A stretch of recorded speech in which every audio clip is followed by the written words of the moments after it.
할렐루야. 네, 목사님께 소개를 좀 거창하게 해주셨는데 반대로 들으시면 됩니다. 제가 목사님께 너무 많은 따뜻한 베품과 사랑을 받고 이 자리에 서게 됐습니다. 우리 예수님께서 저를 이 자리에 불러주셨는데요. 여러분 이 시간 서로 옆에 분들하고 한번 이렇게 인사를 나누겠습니다. 예수님께서 이 땅에 부흥을 주셨습니다.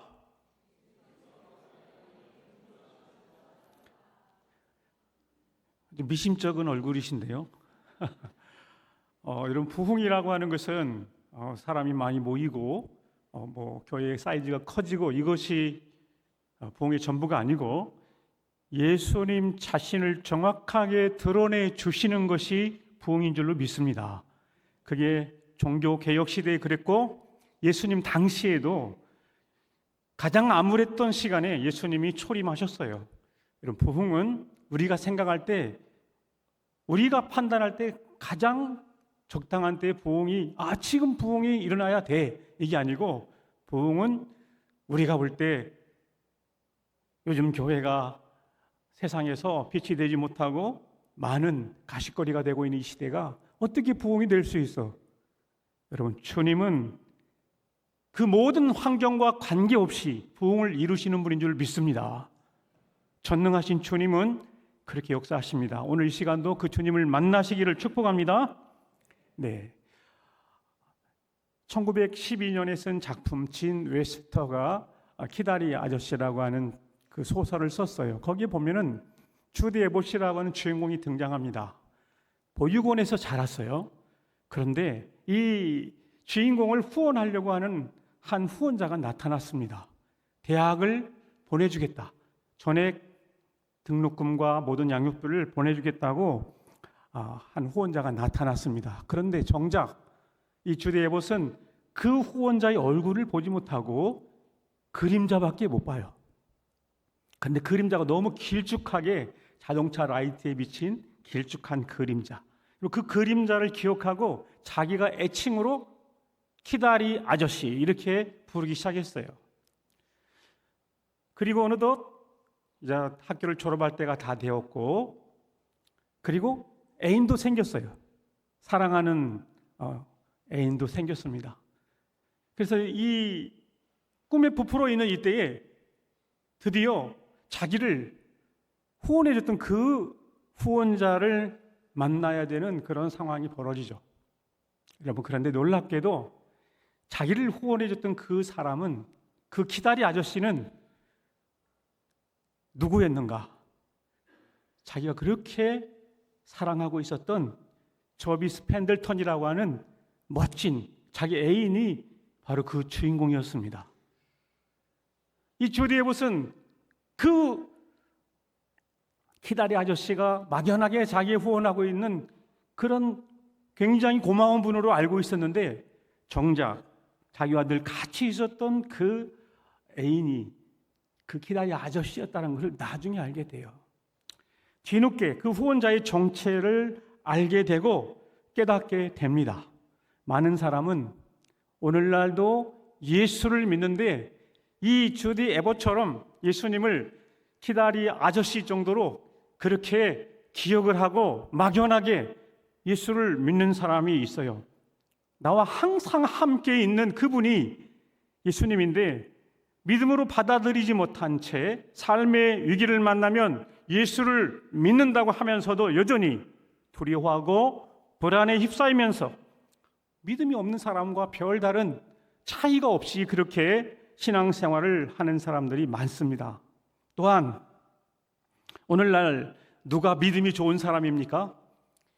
여러분, 열심히 기도했더니 명문대학에 갈 수 있었고, 또 취업이 형통하게 잘 이루어졌고, 이렇게 기도에도 열심히 나오고 신앙생활을 열심히 했더니 좋은 배우자도 만나게 되었고, 그래서 가정을 이루게 되고, 또 아름다운 가정 속에서 이세를 주님이 선물로 주셔서 이 정말 행복한 시간을 보내는 이 삶을 가리켜서 저 사람 믿음이 좋은 사람, 하나님이 축복한 사람이야, 이렇게 우리들은 생각 생각하기도 합니다. 그렇게 평안을 누리는 사람, 그 사람을 가리켜서 믿음이 좋은 사람이라고 생각을 하죠. 우리가 생각해도 정말로 믿음이 좋은 사람은 하나님께서 그렇게 형통하게 해줘야 된다고 생각을 합니다. 반대로 명문대도 갈 수 없어요. 그래서 저 지방으로 가요. 그리고 취업도 잘 되지 않아요. 그 취업도 포기하고 결혼도 포기하고 출산도 포기하고 이런 세대를 뭐라고 하죠? 3포, 4포, 7포도 있더라고요. 계속 포기하는 거예요. 계속 포기. 자, 이 자신의 처지를 비관해서 이렇게 허우적거리면서 살아가는 사람들을 보면 거기에 엎친 데 겹친 격으로 경제적으로도 안 좋고 건강도 심각한 문제가 발생을 해서 저 사람은 하나님께 벌을 받았어. 저 사람 안 풀리는 거 보니까 뭔가 문제가 있구만. 우리가 그렇게 생각할 수도 있지 않습니까? 우리는 모든 표면적으로 그 사람이 형통하게 잘 되면 믿음이 좋은 사람, 하나님께 복받은 사람 이렇게 생각하죠. 그런데 자세히 들여다보면 사람들이 부러워할 만큼 모든 사람이 형통할 때는 여러분 잘 들으세요. 큰 믿음을 요구하지 않아요. 잘 나갈 때는 주님을 의지하지도 않고 큰 믿음이 필요 없어요. 금수저로 태어나서 그냥 그대로 가는 사람들은 예수님을 그렇게 의지하지 않습니다. 감사하면서 더욱 열심히 신앙생활을 하면 문제가 없을 것처럼 생각을 합니다. 그래서 신앙생활이 그냥 종교생활로 그렇게 전락을 합니다. 반면에 환난을 당하고 감당할 수 없는 인생의 환난과 풍파를 만나면 본능적으로 사람은 한계를 느끼고 하나님을 찾습니다. 그때 믿음이 좋은 사람들은 어떻게 합니까? 작정 기도에 들어가는 거예요. 금식 기도에 들어가는 거예요. 뜨거운 신앙 모드로 들어가요. 이렇게 기도하면 하나님께서 이 문제를 해결해 주실 거야. 여러분, 우리가 예기치 못했던 어려운 일을 만나면 어떻게 합니까? 그 문제를 적어놓고 그 문제를 놓고 부르짖어 기도하지 않습니까? 여러분, 오늘 이 자리에 오신 여러분 중에 기도 제목이 있어서 분명히 오신 분들도 많이 계실 줄로 압니다. 오늘 이 밤에 주님께 이 문제를 해결받고 갈 거야. 나의 이 문제를 기도로 해결받을 거야. 우리가 이렇게 기도하면서 문제를 해결받으려고 합니다. 여러분, 그런데 잘 들으셔야 됩니다. 기도하면서도 이 문제가 해결될지 응답이 안 될지 막연하게 기도를 하면서 열심히 기도하면 나의 정성을 보고 하나님이 들어주실 거야. 그렇게 막연하게 생각을 하기도 해요. 그런데 그러다가 응답이 안 되고 더디면 점점 이제 불평하기 시작합니다. 하나님, 왜 저 사람은 금요 기도에도 안 나오고 주일 예배도 안 나오고 신앙생활 방학하는데 저 잘 나가고 왜 저는 이렇게 열심히 신앙생활 하는데 저는 모든 문제가 꼬이고 어렵고 힘든 일들이 계속 생깁니까? 이렇게 열심히 쉬지 않고 부르짖으며 기도하면 믿음이 좋은 사람처럼 보이고 문제가 해결되어야 맞는데, 여러분, 내가 기도한 대로 안 되면 하나님이 내 기도를 안 들어주셨다고 우리는 그냥 판단을 해버려요. 사랑하는 여러분, 내가 붙들고 기도해야 될 정확한 기도의 포커스와 그 믿음의 실체이신 예수님을 모른 채 그림자 정도로 생각을 하고 나를 도와줄 수 있는 지니와 같은, 유슬램프의 지니와 같은 존재로 엄청난 청구서를 기록해 놓고 주님 앞에 그 청구서를 읽어대는 기도, 여러분, 그것을 우리는 기도라고 생각할지도 모릅니다. 위급한 일을 만나거나 내 힘으로 감당하기 어려운 위기에 봉착할 때 우리는 문제 해결을 위해서 3일 금식기도, 40일 작전기도 돌입합니다. 이 기도하는 것 자체는 엄청 귀하고 주님이 기뻐하십니다. 그런데 그 기도의 내용을 들여다보면 온통 문제를 해결해 달라는 청구서로 가득 차 있습니다. 그 어디를 보아도 구원자이신 전능하신 예수님을 신뢰하지 않습니다. 믿음의 실체를 구하지 않습니다. 그러면서 이렇게 하는 모든 종교적 열심을 우리는 믿음으로 착각을 합니다. 이것이 오늘날 우리의 신앙의 현 주소요 민낯입니다. 여러분, 예수님이 제자들과 함께 배를 타고 갈릴리 바다로 지금 항해를 하고 있습니다. 평화로워요.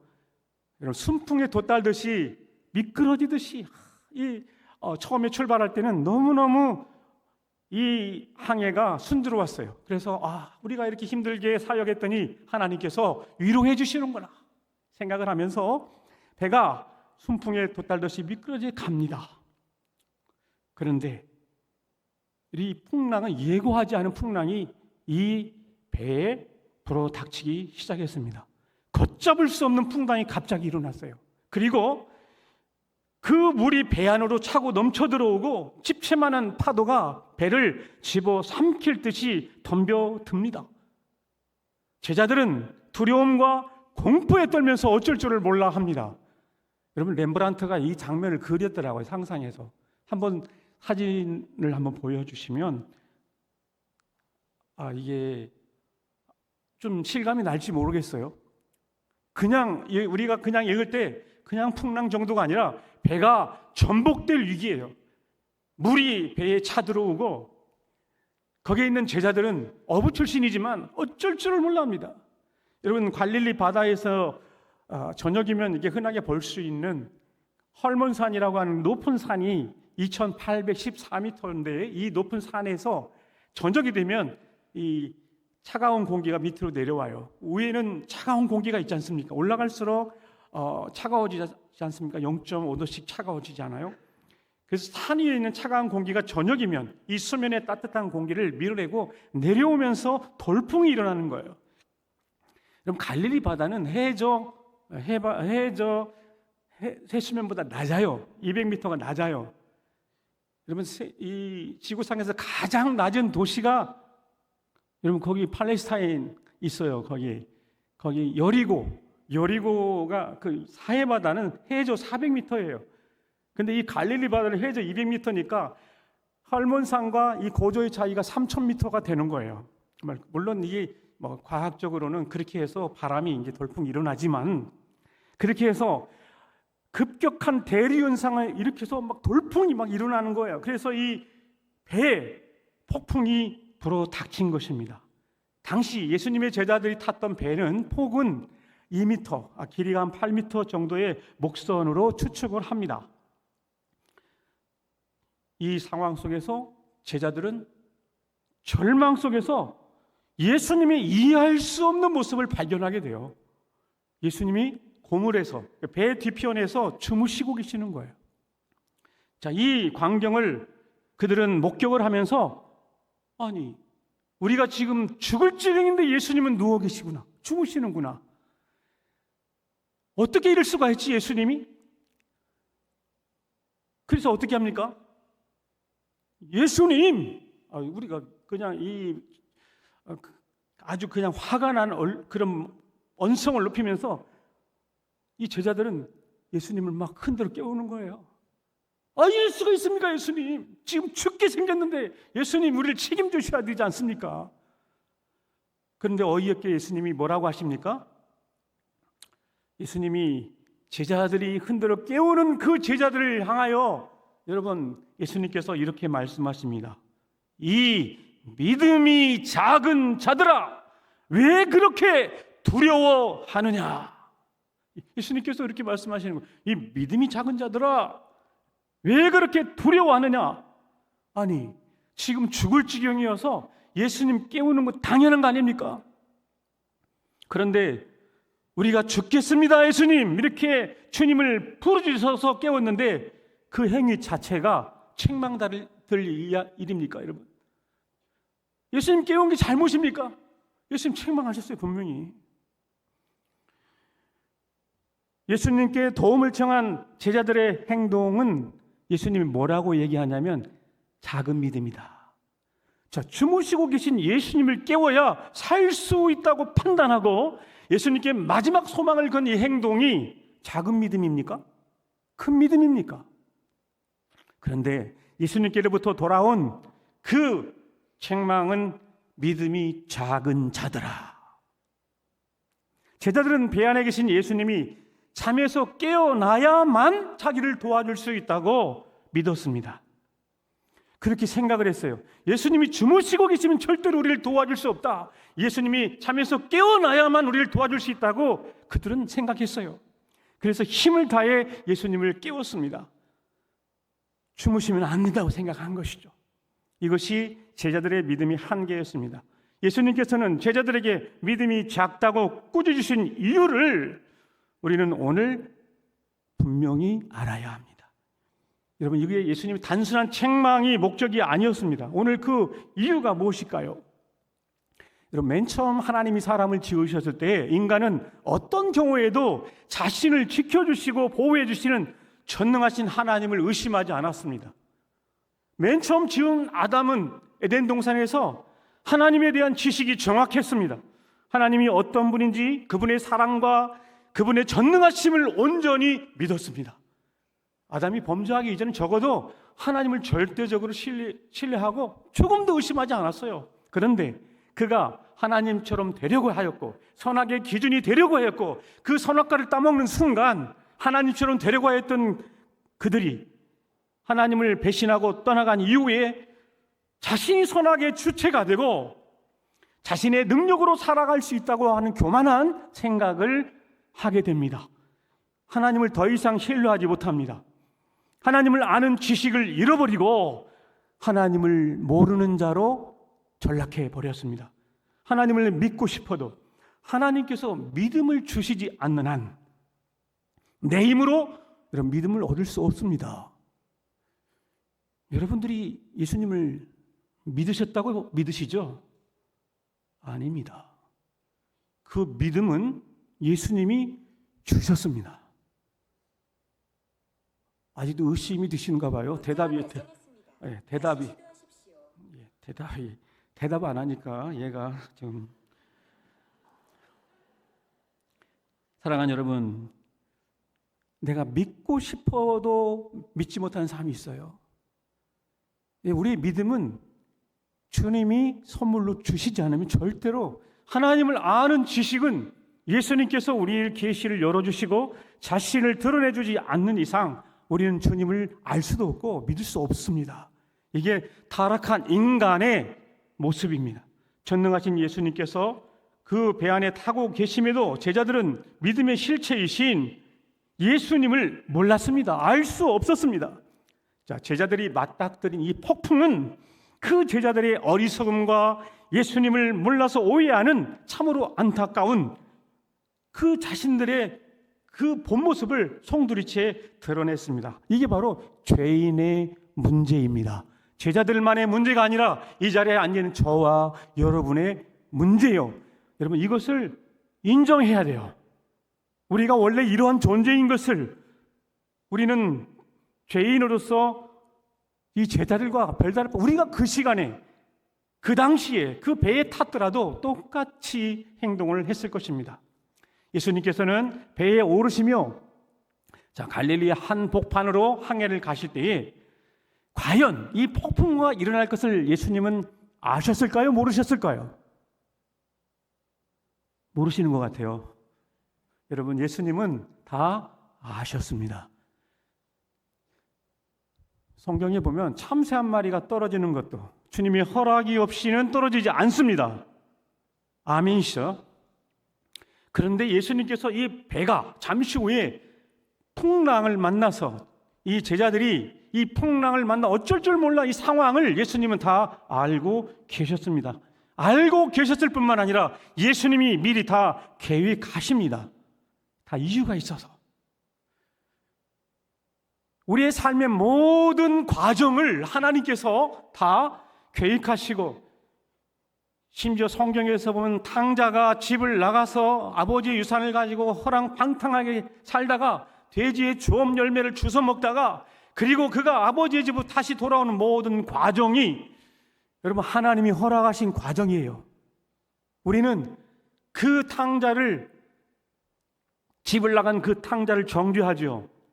여러분 오해하지 마시길 바랍니다. 그 모든 과정 하나님이 허락하신 것이고, 오늘 이 자리에 앉아있는 저와 여러분이 이곳에 오기까지 우리의 모든 과정을 주님이 간섭하신 줄로 믿습니다. 평화롭고 잔잔한 호수에서 갑자기 돌풍이 일어나는 것은 과학적으로 제가 아까 설명했던 그런 공기가 대류 현상이 일어나서 우리가 그렇게 과학적으로 설명되어서 그렇게 된 것이 아니라 우리 주님이 허락하셨고 우리 예수님께서 계획과 섭리 안에서 벌어진 것입니다. 갑자기 불어닥치는 폭풍으로 제자들은 두려움에 사로잡혀 주무시는 예수님을 깨우며 구원해 달라고 간청을 합니다. 제자들은 자기들이 볼 때 이 폭풍 몰아치는 침몰하기 직전에 이 배 안에서 주무시는 예수님, 마치 주님은 우리를 돌보시지 않는 분으로 오해를 하고 무관심한 분으로 오해를 할 수 있는 상황입니다. 그렇지 않겠습니까? 우리의 삶에 엄청난 폭풍과 몰아치고 우리의 삶을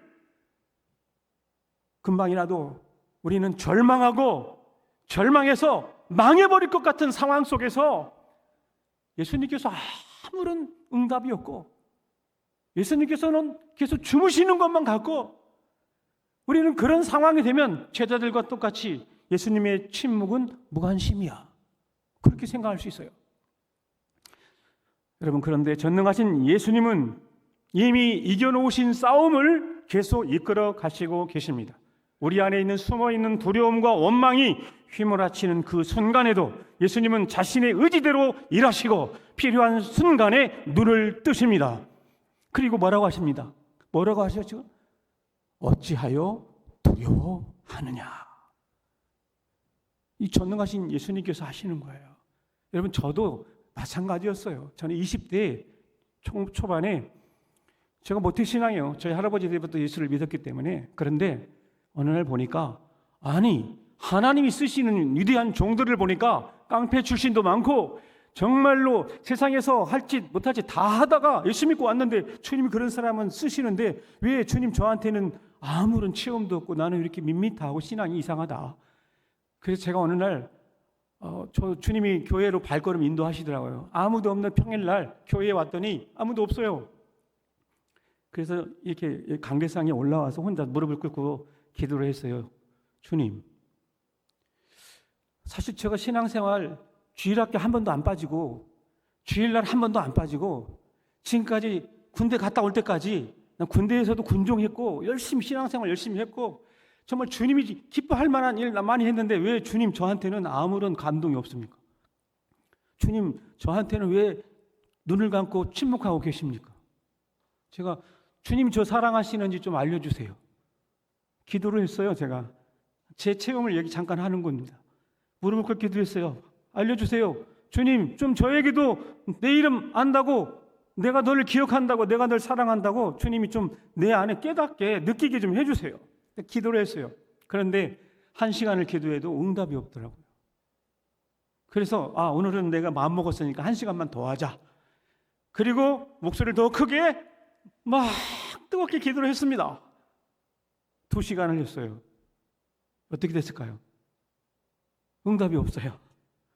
계속 주무세요. 아무 말씀이 없어요.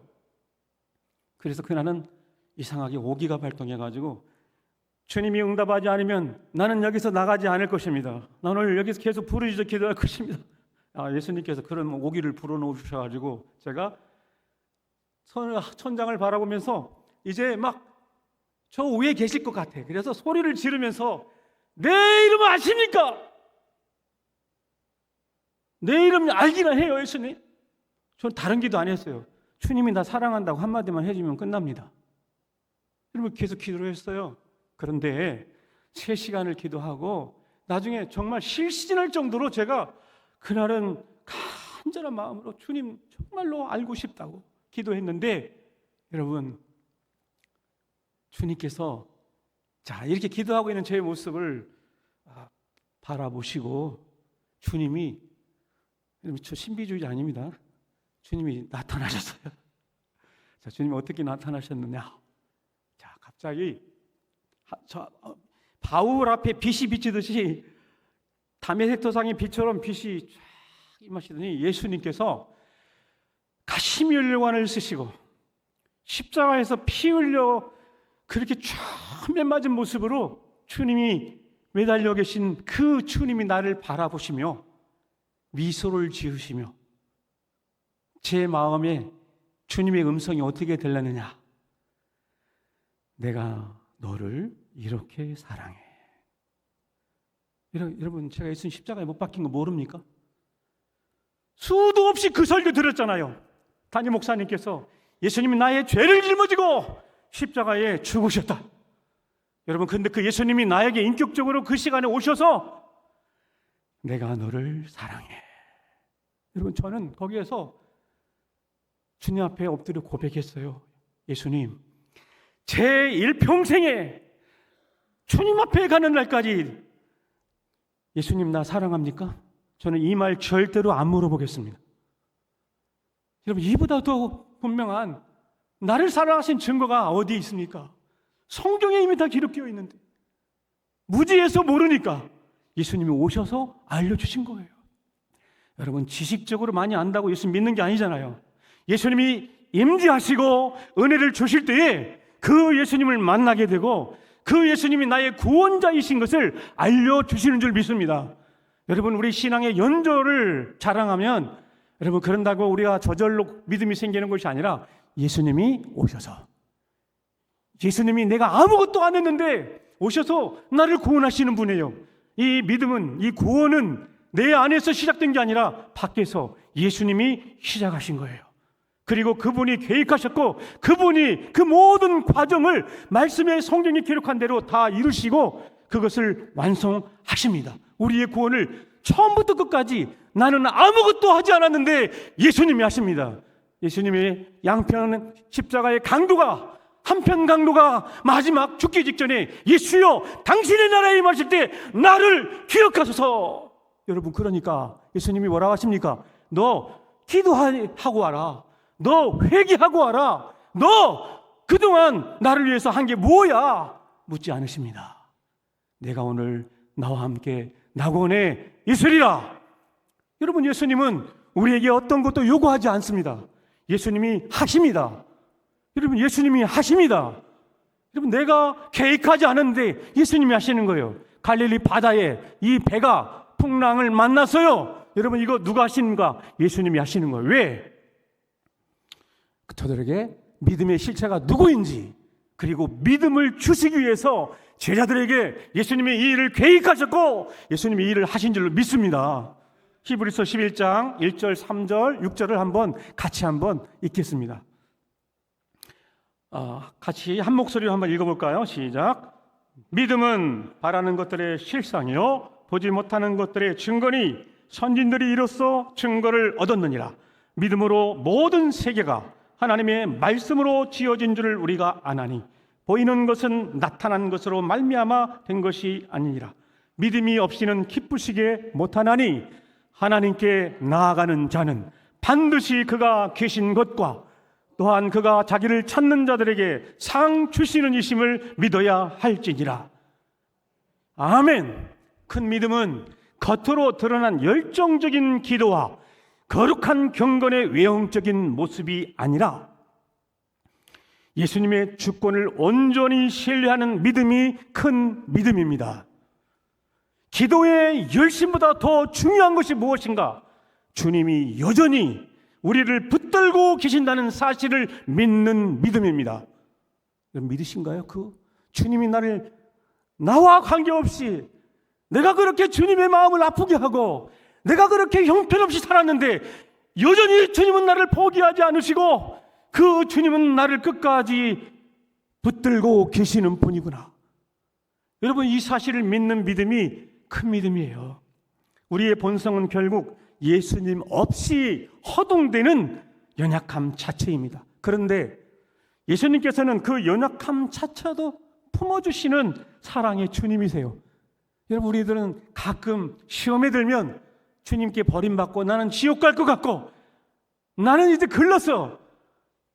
나는 구제불능이야. 우리가 가끔 그렇게 내 자신에 대해서 체념하는 자가 있지 않습니까?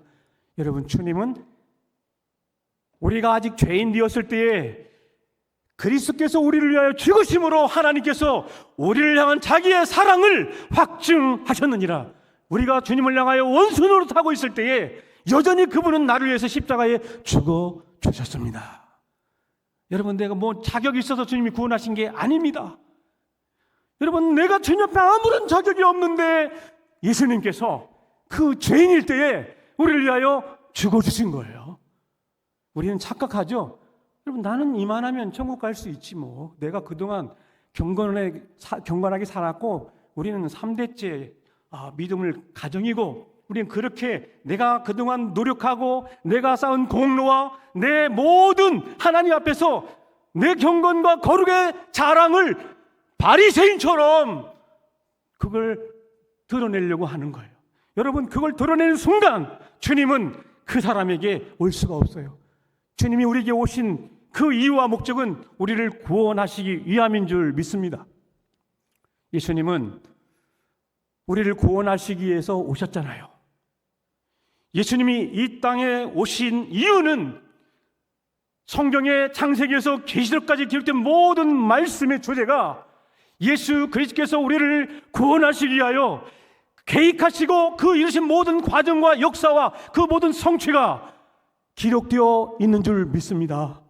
여러분, 요한복음 3장 59절에 있는 말씀을 보면 너희가 성경에서 영생을 얻는 줄 알고 연구하거니와 이 성경이 곧 나에 대하여 증거하는 것이니라. 사랑하는 여러분, 창세기가 예수님의 이야기인 걸 믿으시기 바랍니다. 출애굽기가 예수님의 이야기고 레위기가 예수님의 이야기고 여러분, 잠언과 아가와 모든 구약에 있는 말씀이 예수님의 이야기예요. 어떤 이야기? 우리를 구원하시려고 하는 예수님의 스토리예요. 그런데 우리는 지금까지 거기에 등장하는 예수님을 생각하지 않고 거기에 등장하고 있는 성경의 인물들과 거기에 있는 모든 수많은 가주들에 집중하여서 예수님을 보지 못하였던 것이 사실입니다. 그렇지 않습니까? 사랑하는 여러분, 예수님이 자기 자신을 이야기하기 위해서 아브라함을 부르셨고 노아를 부르셨고 노아의 이야기가 아니고 아브라함의 이야기가 아니고 다윗의 이야기가 아니고 예수님의 이야기입니다. 예수님이 드러나는 거예요. 여러분, 예수님이 어떻게 우리를 구원하실지, 그분이 어떤 분인지, 그분이 왜 구원자이신지가 그 모든 성경의 인물들을 통하여 말씀하고 있는 것입니다. 사랑하는 여러분, 물이 차오르니까 뒤집히듯 휘몰아치는 폭풍 속에서 예수님은 여전히 평온하고 잔잔하세요. 절대적인 평강을 유지하십니다. 그런 상황 속에서 제자들을 흔들어 제자들 깨워요. 그 눈을 뜨신 예수님께서 믿음이 작은 자들아, 책망하신 후에 뭐라고 하십니까? 바람을 꾸짖어요. 잔잔하라. 순식간에 바람이 잔잔해졌어요. 파도가 멈췄어요. 언제 그랬냐는 듯이 갈릴리에서 평안해졌어요. 예수님이 한마디 했어요. 바람아 잔잔하라. 바람을 꾸짖었어요.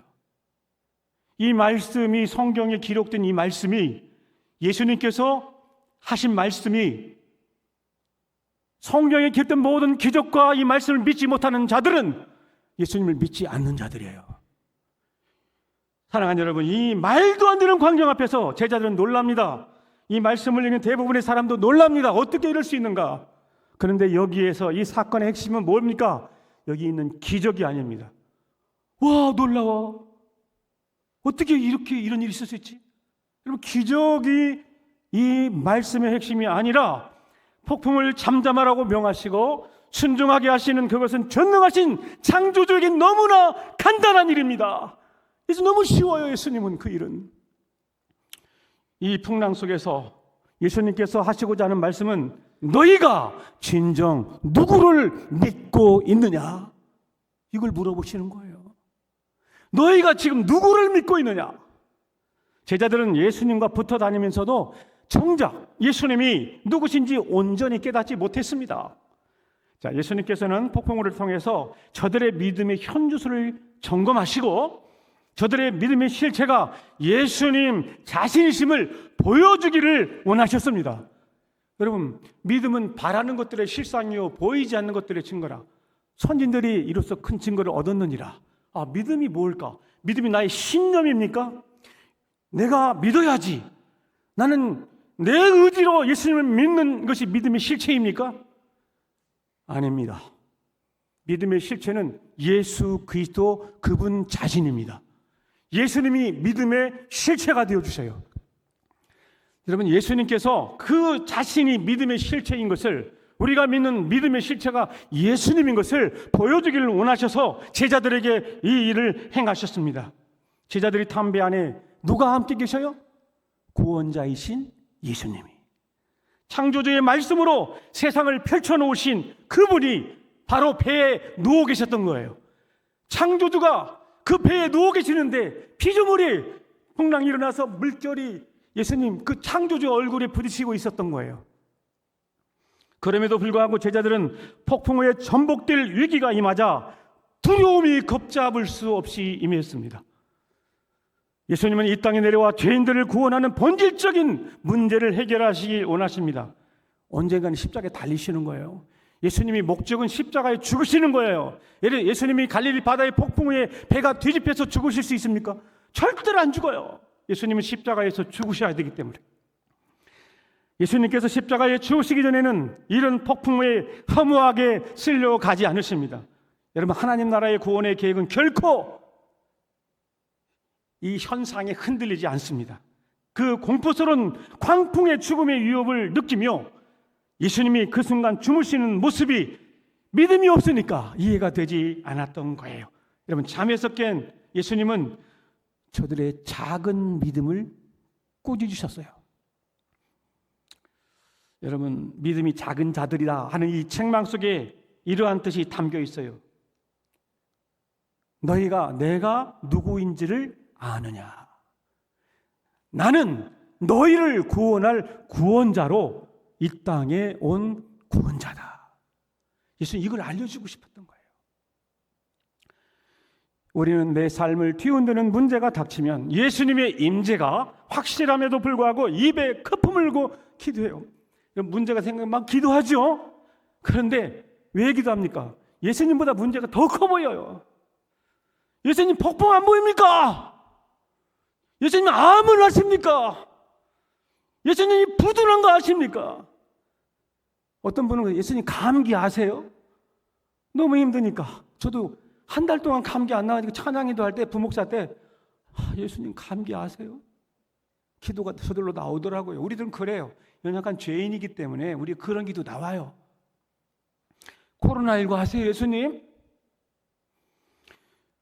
다급하게 깨우고 싶어져요.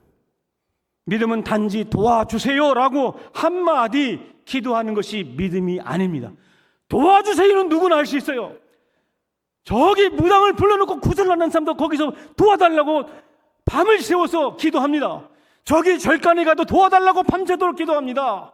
모든 종교를 가진 사람들은 도와달라고 기도해요. 신에게 도와달라고. 여러분, 그것이 믿음이 아닌 거예요. 기독교는. 사랑하는 여러분, 믿음이 무엇일까요? 따라서 하시기 바랍니다. 믿음은 살아있는 예수님이 매 순간 우리 곁에 실제로 함께 하심을. 너무 긴가요? 살아있는 믿음은 예수님이 매 순간 우리 곁에 함께 하심을 믿는다는 진리를 붙드는 거예요. 여러분, 지금 여러분 이 자리에 임재하심을 믿으시기 바랍니다. 주님 이 자리에 임재하셔요. 다만 내가 못 느낄 뿐이지. 여러분, 이것을 믿는 것이 믿음이에요. 그 믿음 누가 주신다고요? 예수님이 주시는 거예요. 여러분, 내가 믿어야지 이렇게 해서 믿어지는 것이 아니고, 이 모든 것이 우리는 그 믿음에 의하여, 그 은혜로 인하여 믿음으로 말미암아 구원을 얻은 자리인 줄 믿습니다. 제자들이 겁에 질려 있는 이유는 자신들이 지금 누구와 동행하고 있는지 모르기 때문입니다. 전능하신 구원자 예수님의 이름만 들어도 귀신이 도망가고 폭풍은 잔잔해집니다. 능치 못함이 없으신 전능하신 하나님이신 예수님이 바로 우리의 구원자이십니다. 그분은 지금 이 자리에도 계시고 저 지구 반대편에도 계시고 전능하신 주님은 우주 안에도 계시고 우주 밖에도 계시고 전능하신 우리 예수 그리스도 구원자는 무소부지하시며 능히 역사하시는 하나님이심을 믿습니다. 그런데 놀라운 것은 그 예수님이 그 잔잔한 바다에서도 거친 풍랑에서도 여전히 우리와 함께 하신다고 하는 것입니다. 예수님은 우리가 안 계신가 의심이 들 때, 여러분 나의 등 뒤에서 그 찬양 좋아하시잖아요. 2절 보면 때때로 뒤돌아봐도 여전히 계십니다. 안 계신가 하고 뒤돌아봤는데 여전히 계십니다. 제자들이 바다 한가운데서 폭풍우를 만난 것은 우연한 참사가 아니었습니다. 예수님은 바다가 잔잔할 때와 폭풍우에 휘몰아칠 때까지 모든 과정을 다 아시고 주관하십니다. 예수님은 우리가 일일이 계신지 안 계신지, 나 사랑하는지 사랑하지 않는지 따지고 증명해야만 알 수 있는 분이 아닙니다. 이미 우리와 함께 하시는 살아계신 전능자이십니다. 오직 그분이 우리에게 믿음을 주시는 믿음의 주체가 되십니다. 로마서 1장 17절 말씀 우리 함께 다 같이 한번 읽겠습니다. 시작.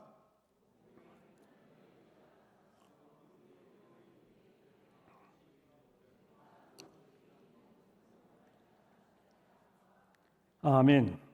복음에는 하나님의 의가 나타서 믿음으로 믿음에 이르게 하나니. 우리는 앞에 있는 믿음과 뒤에 있는 믿음이 어떻게 다를까요? 여러분, 이 믿음이라고 하는 것은 예수 그리스도 자신을 가리킵니다. 이 믿음으로 믿음에 이르게 하십니다. 예수님의 믿음의 실체신 예수님이 우리에게 믿음에 이르게 하십니다. 사랑하는 여러분, 우리가 믿음을 얻는 그 비밀은 나의 노력과 헌신과 결단과 나의 공로로 믿음이 주어지는 것이 아니라 예수님께서 믿음으로 우리에게 오셔서 우리의 믿음을 일으켜 주십니다. 이 말씀에서 사랑하는 여러분, 우리는 그동안에 예수님이 누구신지를 오해했다면 그 예수님께 눈을 열어서 그 예수님을 정확히 보시는 시간이 되시기를 바랍니다. 제자들은 이 순간에 아니 이분이 어떤 분이기에 바람과 바다도 복종하는가 놀라워했습니다. 조금 전까지만 해도 예수님이 옆에 있다는 사실조차 눈앞에 광풍과 파도를 더 크게 했던 제자들이 예수님이 폭풍을 잠잠하게 했을 때에 그들이 어떤 마음이었을까요? 갑자기 그렇게 난리법석 피웠는데 예수님 말 한마디에 바람이 잔잔해졌어요. 뻘쭘해졌어요. 믿음의 실체이신 예수님을 비로소 그들은 볼 수 있는 은혜가 임하는 시간이었습니다. 사랑하는 여러분, 예수님은 어떤 분입니까? 예수님 우리에게 믿음을 주시기 위해서 이 땅에 사람의 몸을 입고 오셨는데 사람들은 그 예수님을 받아들이지 않아요. 핍박하고 멸시하고 조롱하고 예수님이 이 땅에 계시는 동안에 우리에게 믿음을 주시러 오셨고 우리에게 그 천국 복음을 알려주시고 구원자로 오셨지만 그 예수님은 수많은 모욕과 수모와 고난을 당하시면서 결국 우리에게 믿음의 실제이신 예수 그리스도 자신을 알려주시기 위해서 십자가에서 죽으십니다. 자, 우리들은 오늘날 내가 어떻게 그 예수님을 십자가에 못 박아 죽였느냐. 그러나 우리는 여전히 그 예수님을 외면하고 살아가고 있는 나 자신을 우리는 모르고 있을 뿐이에요. 믿음은 주님이 주시는 선물입니다. 내가 스스로 믿음을 가질 수 없습니다. 그리고 이 믿음은 절대로 평안할 때 주어지지 않습니다. 평안교회 이름이 너무 좋아요. 평안하죠. 여러분, 주님의 평강이 여러분 가운데 넘치는 줄 믿습니다. 그런데 주님께서 때때로 우리에게 평안하지 않게 할 때가 있어요. 여러분, 이상하게 생각하지 마시기 바랍니다. 주님이 허락하신 것이요, 이것을 통해서 주님은 믿음의 실체이신 자신을 드러내 주십니다. 여러분, 믿음은 평안할 때 검증이 안 돼요. 환난을 당해봐야 돼요. 제가 한 가지 간증을 하나 하겠습니다. 이스라엘의 그 갈릴리 바다에 한 16명을 데리고 갔어요. 갔는데 내일은 바다에서 선상 예배를 드려야 되기 때문에 일찍 이제 엘리베이터 타고 식사하고 올라가려고 하는데 엘리베이터가 9인승인데 6인승인데 거기 탄 분들이 저보고 타라고 하는 거예요. 제가 타면 9명에다가 캐리어까지 좀 꽉 차가지고 위험할 것 같아 안 타려고 했는데 타라고 그러더라고요. 그래서 억지로 끌려 들어가서 탔어요. 그런데 거기 엘리베이터가 노후됐던지 그 경고음도 안 들리고 올라가다가 한 10초, 20초 올라가다가 멈췄어요. 여기가 어디에서 멈췄는지 모르겠어요. 그런데 그 안에는 류마티스 관절염 환자, 온갖 몸이 불편한 분들이 지금 서가지고 있는데 바깥에 연락할 수, 제가 공교롭게도 현지 가이드 연락처를 주고받지 않았더라고요. 그래서 계속 이거 어떻게 하나, 저절로 누가 알아서 우리를 구조해 주기만을 기다리기를 15분, 20분 지났어요. 여러분, 그런데 나중에는 이게 끊어져 가지고 추락하면 어떻게 할까? 이제 별별 상상이 다 들어요. 그 엘리베이터 안에서 이제 이 폐쇄 공포증이 걸려가지고 있는데 제일로 제 마음에 걱정이 드는 거예요. 이 사태를 어떻게 하나? 여러분, 그런데 그 엘리베이터 안에 예수님이 찾아오셨어요.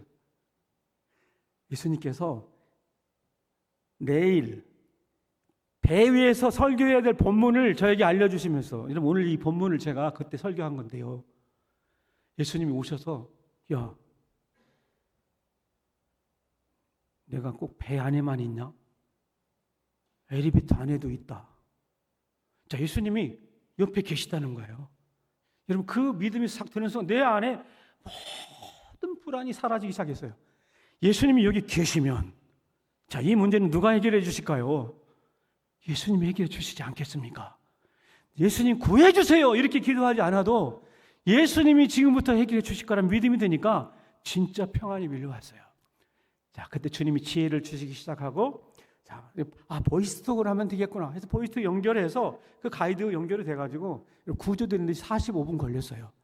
그 안에서, 자, 그렇게 해서 구조를 받고, 그 다음날 선상에서 갈릴리 바다, 여러분, 갈릴리 바다 제가 그림을 하나 이렇게 띄웠는데 어떤 배였는가 하면 이런 배예요. 갈릴리 바다, 저런 배에서 이제 이 이야기를 하면서 같이 그 현장에 있었던 성도들과 함께, 사실은 예수님이 이 배에만 계신 게 아니라 어제 엘리베이터 안에도 계셨다. 우리가 어디로 가든지 예수님이 그곳에 계신다. 나는 그 사실을 거기 설교하면서 예수님이 이 설교를 하게 하시려고 나에게 이 풍랑을 일으키셨구나. 이게 잘못된 거 아니잖아요. 이게 오히려 주님이 나를 사랑하셔서 믿음을 주시려고 이런 일을 행하셨구나. 사랑하는 여러분, 예수님은 내가 어디에 있든지 배 안에만 계신 것이 아니라 여러분의 삶의 현장에 예수님이 계심을 믿으시기 바랍니다.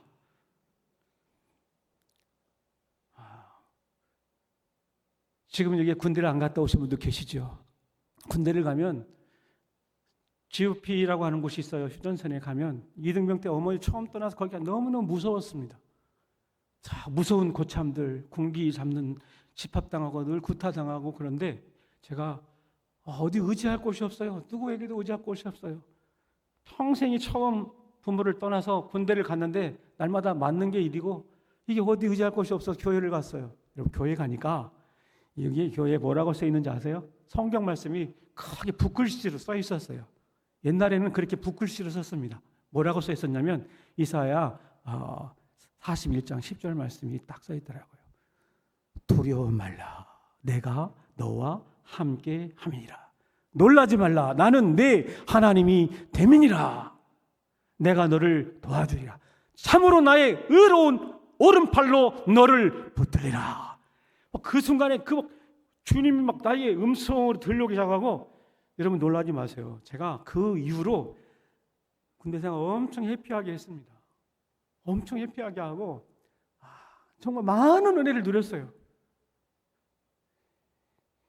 주님이 나와 함께 하신다는 사실이 믿어지는 순간, 여러분 그때부터 평안이 밀려오기 시작해요. 사랑하는 여러분, 우리들은 예기치 못한 풍랑을 만납니다. 예수를 믿으면 아무 일도 안 벌어지는 것이 아니라 예수님께서 우리의 믿음을 세우시기 위해서 믿음의 실체신 자신을 보여주시기 위해서 때때로 풍랑을 일으키십니다. 이상하게 생각하지 마세요. 그때 잊지 말아야 될 것은 믿음의 실체이신 예수님이 여기에 지금 계신다.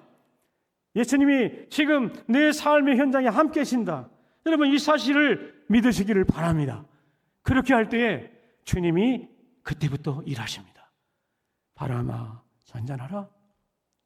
여러분, 주님은 그 기적을 일으키시는 것이 목적이 아니라 내가 너를 책임지고 너를 구원할 전능한 구원자다라는 것을 주님이 알려주시는 것입니다. 사랑하는 여러분, 오늘 이 말씀을 예수님께서 우리에게 들려주셨습니다. 누군가는 정말로 절박한 삶의 문제로 이 자리에 앉아 계시는 분도 있을 줄로 압니다. 지난날 수많은 폭풍을 겪으며 살아오신 분도 계십니다. 그것이 자신의 문제이든지 가정과 자녀의 문제이든지 절박한 순간들이 있었습니다.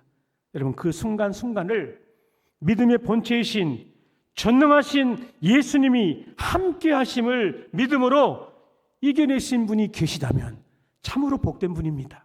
그러나 앞으로도 끊임없이 밀려오는 폭풍 같은 인생의 문제 앞에서 그분의 전능한 능력과 사랑을 의지하는 자는 환경에 관계없이 주님의 놀라운 그 임재와 함께 하시는 은혜 가운데 주어지는 그 기적을, 그 기적 속에 역사하시는 구원자이신 예수님을 만날 줄로 믿습니다.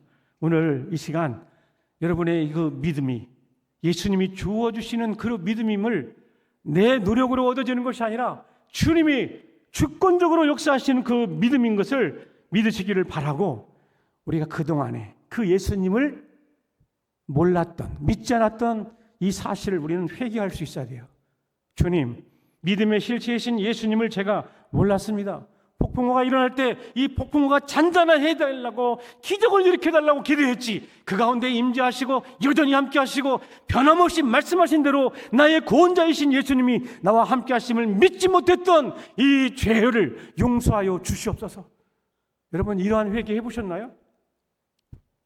나라와 민족을 위해서 우리가 회개할 때 저는 하나님, 이 나라와 민족을 위해서 기도합니다. 155일 휴전선이 주님의 은혜로 평화적으로 이 민족이 통일되게 해달라고, 이 나라와 민족을 위해서 우리가 여러 가지 이 땅의 성경에 위배되는 모든 악법과 여러 가지 것들을 주님께 해결해 달라고 기도할 수는 기도를 했지만, 정작 그 예수님을 올바로 알게 해달라고, 그 예수님의 믿음의 실제 예수님을 붙들게 해달라고 그 기도를 하지 못했었어요. 저는 재작년 10월 달에 어느 기도 모임에 가서 이 나라와 5,000년 역사의 대한민국의 죄악을, 조상들이 우상을 숭배하고 우리 복음을 전한 선교사들을 돌을 던지고 핍박하고 죽이고 했던 이 악한 죄악을 우리가 회개한 적이 있는가?